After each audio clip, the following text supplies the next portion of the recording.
And Budapest, if you live in Hungary, Budapest is the place to be. Not a lot of other cities in Hungary. You can go to Szeged, but it's not much there. But a university, and a lot of people think that Pécs. There's another city called Pécs, which is also interesting. So, if you ever visit another place in Hungary, you'd probably want to go to Pécs. In the southwest is another nice location. So here, I think that black is gonna be. Actually, why am I playing bishop e7 here? a4, rook e8. Bartos, should I play a4? I'm a little worried about you going to c7. Are you trying to go to c7? Is that a problem for me? Yeah, I don't really like that. Rook on c7. Maybe rook d8 for me. Rook d8. We're going to attack the d4 pawn again. And Bartos, I know you're from Poland. You're the only country where people named Bartos are from. It's easy to figure out that you're from Poland. It's also a pretty common name. I know some grandmasters named Bartos. Bartos Sacco. Bartos Macheya. Rook fd8 here. And he wants to play rook queen c7, but rook d7 is strong. Should play the board bigger. Make the board bigger. I don't know if I can make the board bigger. Wow, Soldier 89, you came in and you got... what is this blue on the screen? That's the browser.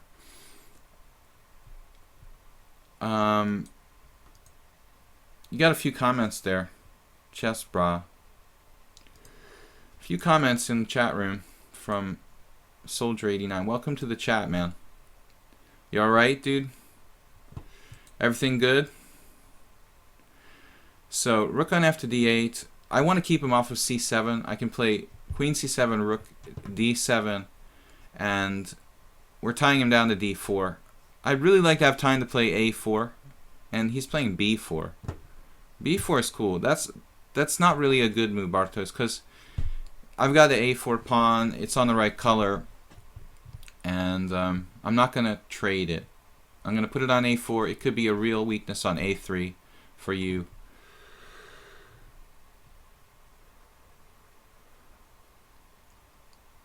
Yeah. No, I was playing poker professionally since like 2010, but it's looking more and more like unrealistic to do so online, because online poker has become a monopoly, and it's not a good thing. So I do play live though still. Okay, rook b1, and I still don't want the guy's queen coming to c7. That's really annoying. I can just take the pawn, but he has rook d1, so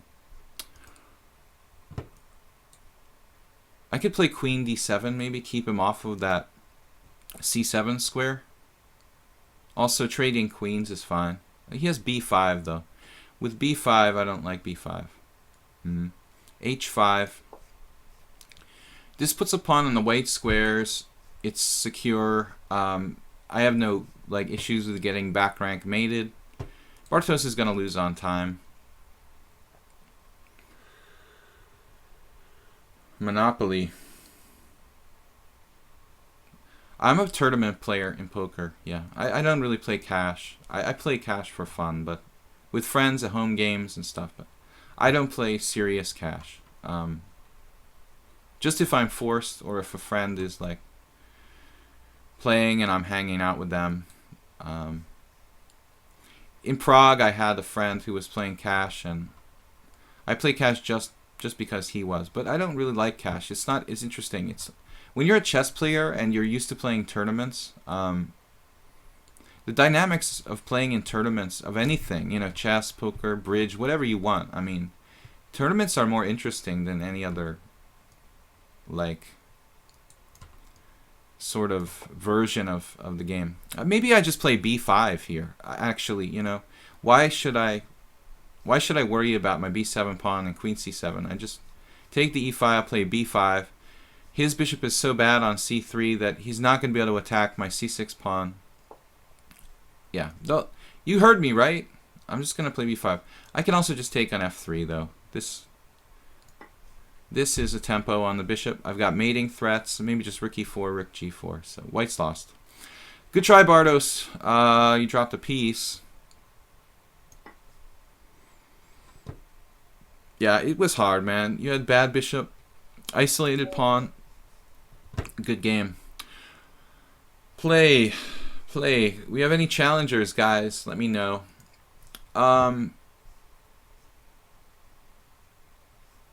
We could jump into a random game, I think.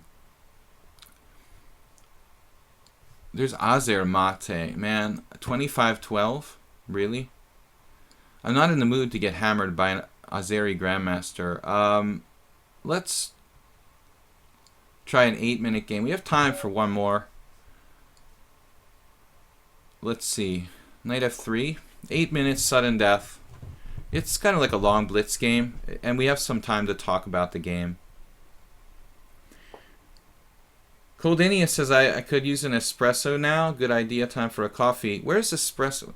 There was one of the guys who's been here a lot. Espresso. Strong coffee in Budapest. Yeah, I mean, the short coffee is the traditional coffee. Yeah, exactly. Espresso yeah, this is the traditional way of drinking coffee, but I mean, more and more we have even Starbucks. G6, and I can play now. The problem with this move order for black is that it lets white play the Marazzi. This guy's quite strong though, 2308 in classical. I was thinking he was a blitz 2308, but 2308 in classical. How many games is that based on? Let's see. We're doing a little homework. Wow, 5,000 games. Oh, guys. I don't know. I'm a little concerned about this guy's ratings. Like, why is he 2308 in classical and 2,000 in blitz? That seems pretty weird. Does that seem weird to you?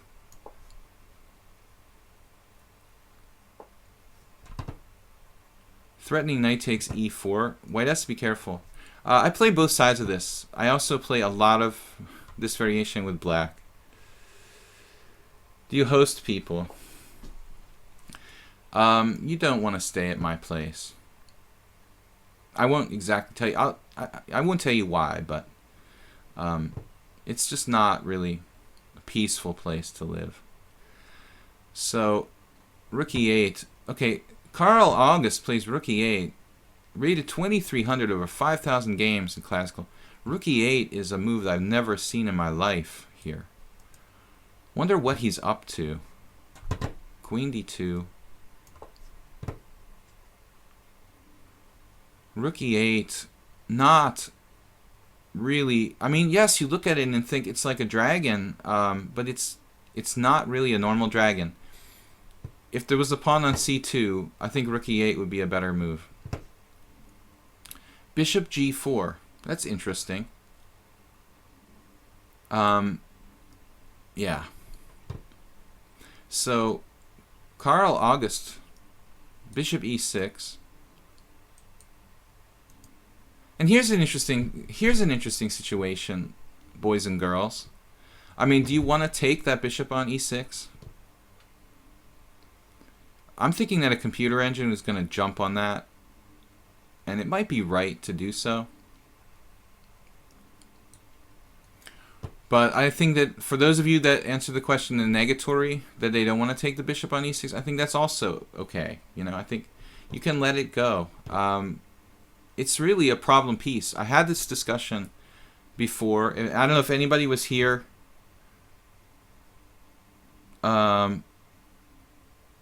Somebody's a chess cheater if he has less than 10 centi pawn loss. Well, that's very possible. Bishop e6. I'm wondering if this will taking the bishop, I'm just sort of... I think rook e8, you know, I mean, with the rook on f8, he has some play along the f file, but it seems like with rook e8,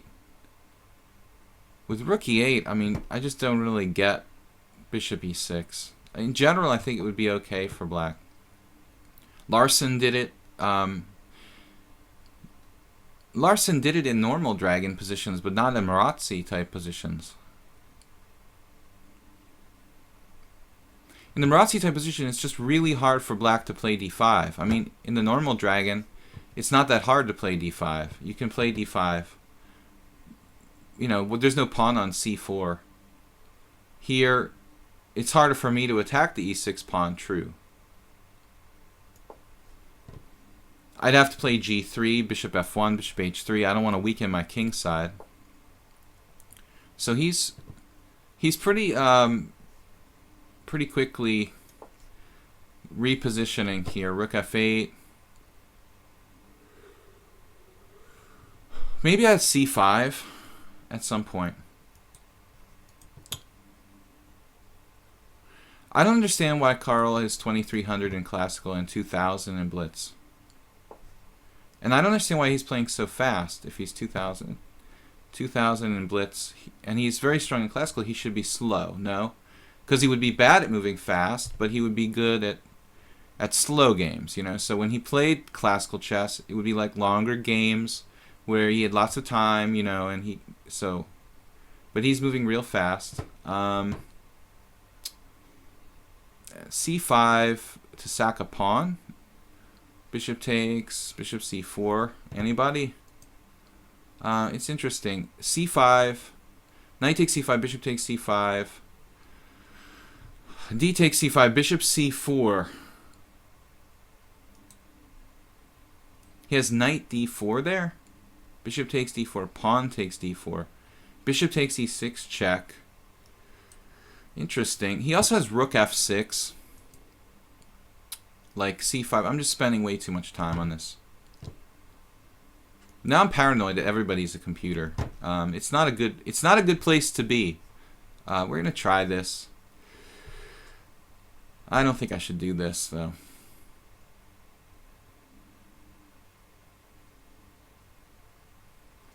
Maybe rook f6. Can he really? He can't really do that. He'd have to trade first on d2. No, he can do it. Bishop c4 is interesting right away. But he has knight e5 there. I'm not sure though. Bishop c4.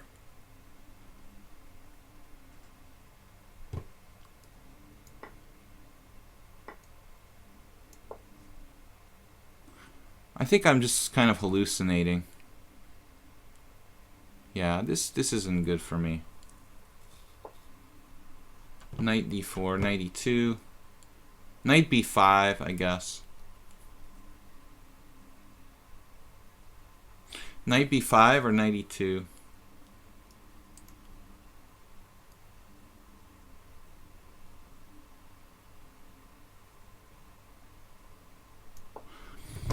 Knight e2. It looks like Carl, could be... I don't know, man. I don't like his ratings. Why are they so inconsistent? Knight takes d4. Why? He's not playing computer, though. Computer wouldn't give me the pawn back. There. Definitely not. So, I just don't understand how you could be 2000 in Blitz and 2300 in Standard. It just doesn't make sense. Based on a lot of games. I mean, that's weird.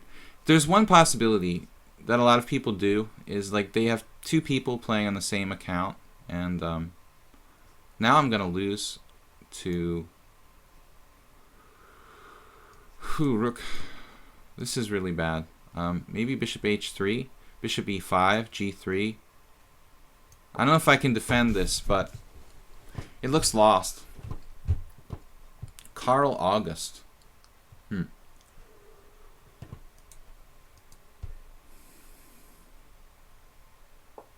So guys, we are busted here. This is definitely busto. My only hope would be opposite color bishop ending. I'm a little concerned that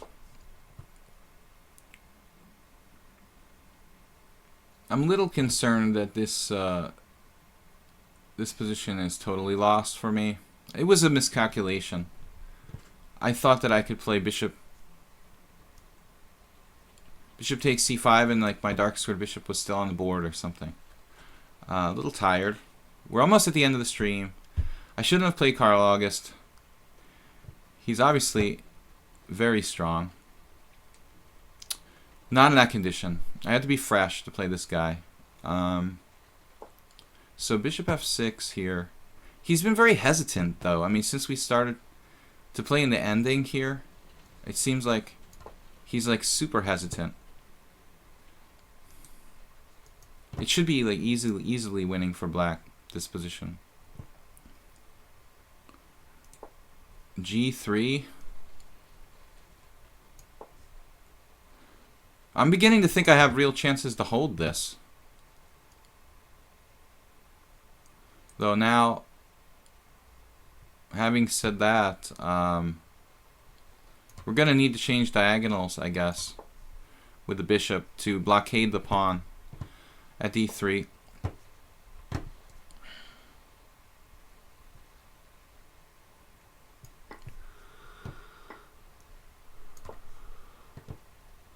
The pure opposite color bishop ending might be a draw.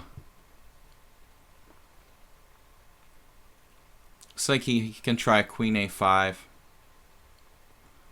Queen a5, queen b4 probably holds for me though. Wow. So this is totally bizarre. Wonder if Carl could be like a really weak computer. b4 is interesting. I don't need to do anything here. This is a draw. I mean, I'm sure this is a draw now.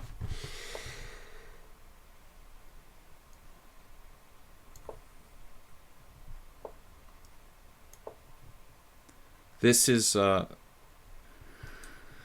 pretty easy draw, but it's just really strange. I mean, his ratings are weird, his play is weird, and his, you know, he's not a computer. If it's a computer, it's like a really weak computer, because he's done a lot of strange moves. It could be, if he's a computer, it's like again like an iPhone or something, like not a strong real computer. So that's good, at least. I hope there's no way to lose this position for white. I really do. I can play maybe b4. Not a good idea. Yeah. I should keep my pawns on white squares now and just, it's passive, but I just have to keep everything on white. Wonder if he can make progress with the king on the other side. I don't think so. This is a horrible move. g5. His like only chance of winning was literally to play king e7, king f6, and king g5. Now it's a dead draw, so I don't know, guys. It just don't understand how this guy's classical rating is so high. I mean, I can't really criticize him too much, but if he's a human being, I don't know how, you know, he's so high rated in classical chess. And he would have played better. He should have played better here. He was totally winning without any question. So now it's a question of the increment. Is he gonna like flag me? I'm gonna try to make the 50 move rule. Maybe I can do it. You know, he's gonna try to flag me. I'll offer a draw. I don't know if he'll take it.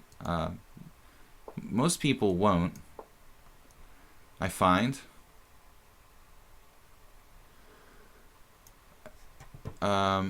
Yeah, I should be careful not to let him in. Wow, I'm wasting time.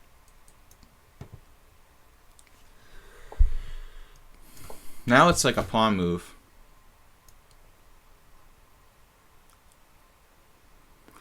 But he'll be able to move forever, basically. He'll always be able to make a pawn move. This is so sick. Yeah. He'll just play h5.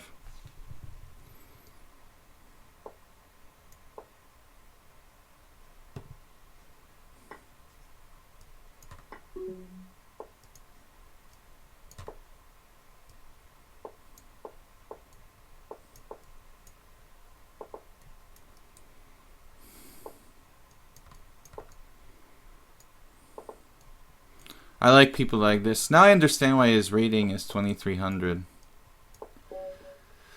He actually gave me a draw. Wow. Alright guys, let's play one more game. That was just too weird and lame. Let's try to play one more game. I can't finish on that game. We have a challenge here. Ghost Mind. Alright, it's kind of a longer blitz game. Let's try. I can't finish, but I appreciate that guy gave me a draw because most people are going to flag me. I thought that the guy was really going to flag me. He didn't accept a draw before. So at the last minute, he gave me a pardon. Alright, let's take our time. We got 10 minutes.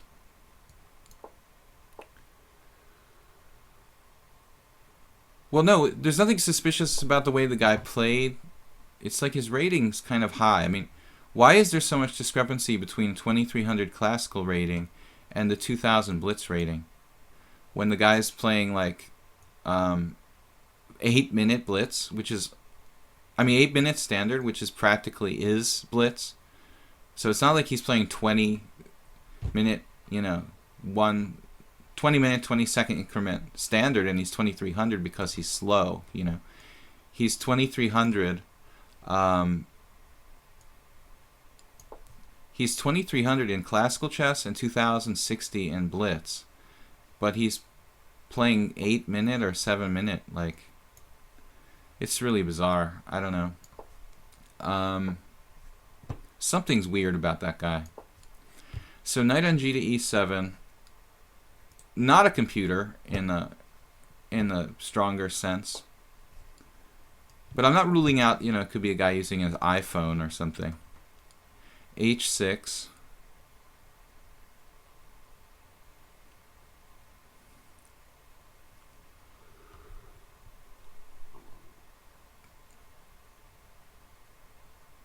I think in all the games we've had one guy who we've convicted of cheating with a computer. And we played a lot, like 80 games in the last week or something. No, the guy was very sportsmanlike at the end, but I didn't understand why he didn't accept a draw before that. Whatever. I mean, usually you're either going to flag me or you're going to accept a draw right away. But he was teasing me. He waited till I was down to 3 seconds and then accepted a draw. Maybe it was just a draw by repetition. I guess he didn't accept. I had offered a draw right at that moment, and I wasn't sure. I guess it was a 3-fold repetition, but here Ghost Mind is giving me too much. I can play d5. I should play d5. Having said that, d5. Well, white needs to. I don't have to do d5. I can also do f5. I like f5. I was talking with one of my students. I had a lesson yesterday, and he had a similar structure. We were playing a training game, and he decided to play d5, but my pawn was on e4. And, it's a much different situation if the white pawn is on e4. White can take on d5 and open the diagonal for the bishop on g2. I said, look, just play f5 and expand on the king side, and don't give white any play. But here, white is playing this bizarre-looking hippopotamus. Hippopotamus without a queenside fianchetto, and the move a4 is pretty weird. So now it's a full hippopotamus with the knight on f3. The proper hippopotamus is like knight on e2, knight on d2, but we'll still classify it technically as a hippo. Rook d8, I don't know. Again, I should probably play f5 there. So knight h4 is not good. He's sort of tempting me. I can do everything here. G5, F5. Let's play F5. F5 gives him F4. Let's do G5. I don't want to give him F4. His knight is badly placed. Badly placed on F3. It's like knight G6, and if I play knight G6, I'm threatening G4. His knight has no squares. He'll have to play king H1 and maybe knight G1 or something. The lag compensation is good, but could be better. Yeah, it's very important to get that lag compensation. Now H4, that's a pretty heads-up move. Bishop F6, though. I think keeping the tension is much stronger for me. If I play G4, it's very hard for me to open the game. And then now, what about the H5 pawn? It looks like it's gone. He's going to lose the H5 pawn.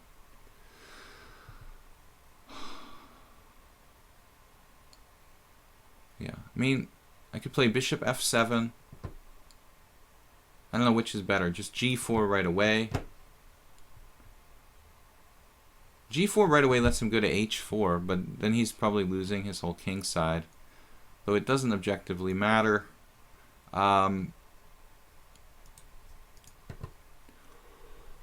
He's going to lose this pawn.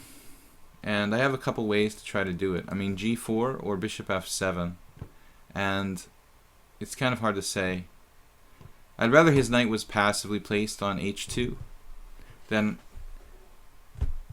It's perfectly acceptable for me to do G4 and bishop takes H4. He probably wouldn't have done bishop H4, but it's my long dark square diagonal bishop, and if I can keep the position real straightforward, I try to keep it straightforward.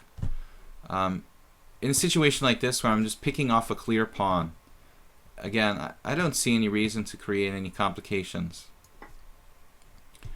So, you guys, I moved to Hungary for the thermal baths. Somebody was asking about that yesterday. So A takes B, A takes B.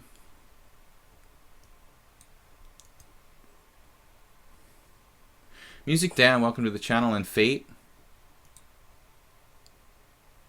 It said I made moves that take 0.0. Yeah, they're pre-moves. I think someone explained that. Here he's setting himself up for some sort of nasty stuff on the A file.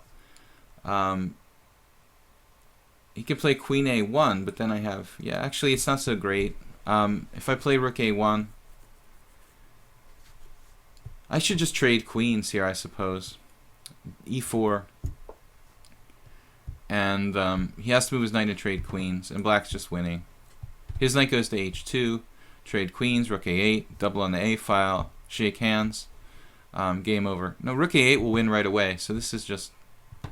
It's over. See, this is... You can't, like, give the other guy the entire center. I mean, this is just no good.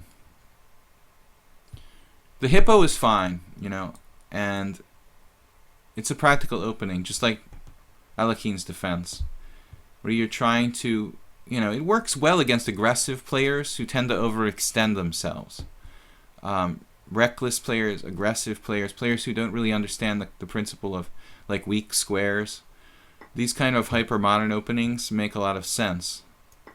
But when your player reaches a certain level, and they're very responsible and very strong positionally, I think these hyper-modern openings start to really become questionable, you know, in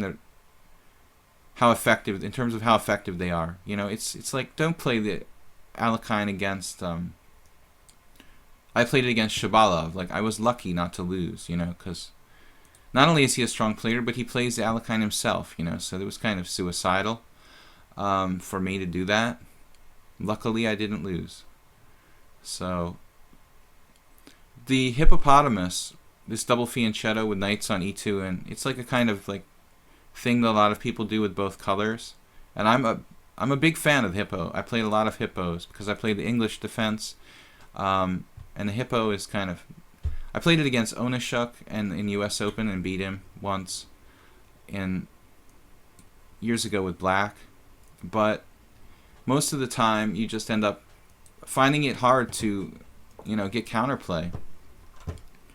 However, the openings can be very strong against weaker players who don't understand, who don't understand how to. You see, he missed his rook was hanging. Now, this is the point, dude. If I didn't have that, I don't think I would even do this plan. Good game. So, guys, that's it for today. Ended on a better note. The last game was pretty weird. Last game in that Marazzi, it was crazy what I did with giving up a pawn, and wanted to finish with a normal game. So, thanks for joining me in the stream. This is International Master William Pascal. Check out my information on the stream underneath the stream in the info part, and please check out my YouTube channel. It's Video Chess Training. We've got some new videos going up this week, and we'll see you all, guys. See you all later. Maybe tomorrow at the same time, 10 a.m. Central European time. And on the weekend, we'll probably do a stream Sunday night around 7 p.m. Central European time. So it would be 1 p.m. North American time. So thanks for joining me, guys, and we will see you all later. Bye-bye.